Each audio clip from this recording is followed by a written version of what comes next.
चुनावी समर आते ही समस्याओं की बाढ़ लग जाती है। रायबरेली शहर का एक नगर पालिका क्षेत्र का मुंशीगंज है।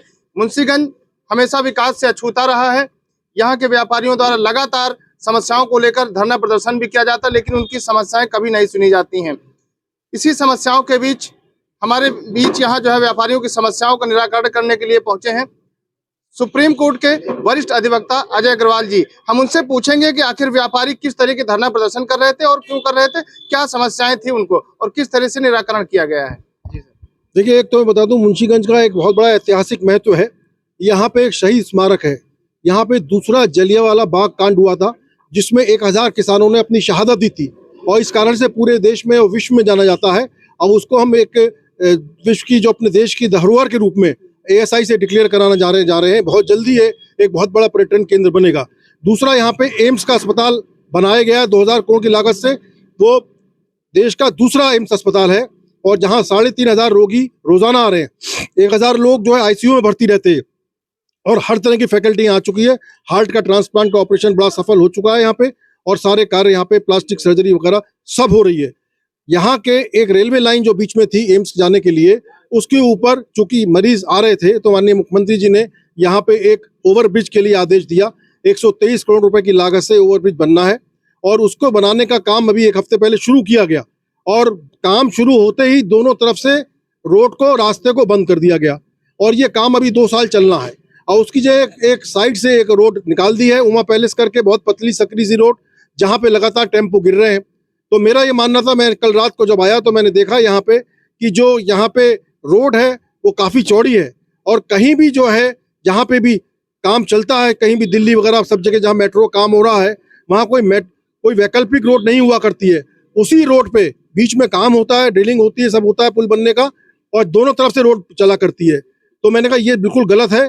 तो सेतु निगम के जो MD हैं, उनको मैंने फोन किया रात को। उस वक्त उन्होंने फोन नहीं किया रात को, लेकिन पलट के उन्होंने मेरे को फोन किया था, और मैंने उनको सारी वस्तुस्थिति का ज्ञान कराया, और मैंने कहा इसको इमीडिएट कल तक ये निदान होना चाहिए, ये रास्ता खुल जाना चाहिए।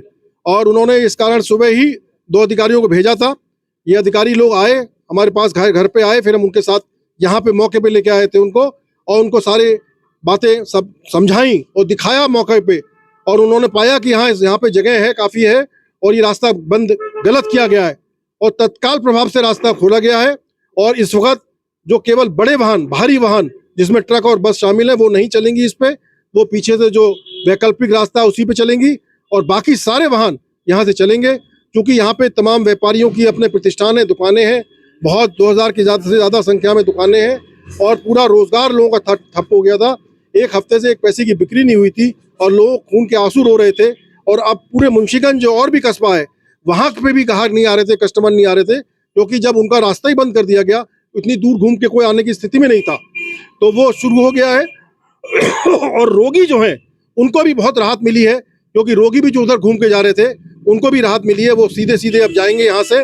और साथ में जो फाटक है, रेलवे का फाटक, वह भी हमेशा के लिए खुला रहेगा। जब कोई ट्रेन आएगी तभी बंद होगा। ये नहीं कि जहाँ जहाँ पुल बन जाता है, नीचे के फाटकों को हमेशा के लिए बंद कर दिया जाता है, ऐसा नहीं होगा। क्योंकि ये कस्बे के बीच का फाटक है, और दोनों तरफ दुकानें हैं, और फाटक के बाद में तमाम स्कूल भी हैं, और एम्स हॉस्पिटल भी है। तो ये दोनों चीजें हो गई हैं। यहाँ की सबसे बड़ी समस्या है कि मुंशीगंज नगर पालिका क्षेत्र में आता है और विकास से हर बार अछूता रह जाता है। यहाँ कोई विकास नहीं हो पाता है। किस तरह से देखते हैं इसको? सांसद और विधायक भी यहाँ देखिए, मुंशीगंज को थोड़ा अलग थलग मानते हैं लोग, क्योंकि मुंशीगंज थोड़ा सा बाहर की तरफ पड़ता है, जबकि ये मुंशीगंज नगर पालिका परिषद का ही पार्ट है, और बहुत पहले शामिल हो गया था। इसमें बहुत बड़ी समस्या सीवर लाइन की भी है।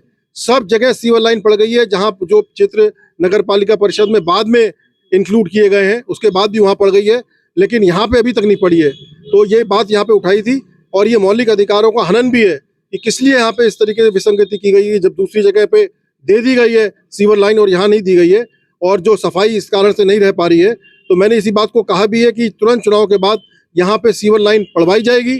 और अब तो चूंकि मुंशीगंज का नाम एम्स अस्पताल होने के बाद में, और शहीद स्मारक जो है एक हेरिटेज बन जाएगा, जब यहाँ का नेशनल हेरिटेज बन जाएगा, उसके बाद विश्व में उसका भी नाम होगा। तो मुंशीगंज को एक अच्छे कस्बे के रूप में विकसित किया जाएगा।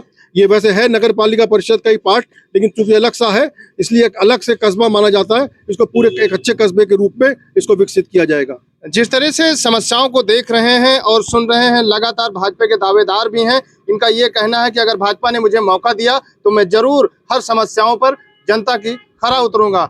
न्यूज नेशन भारत से रायबरेली, शिवा मौर्य।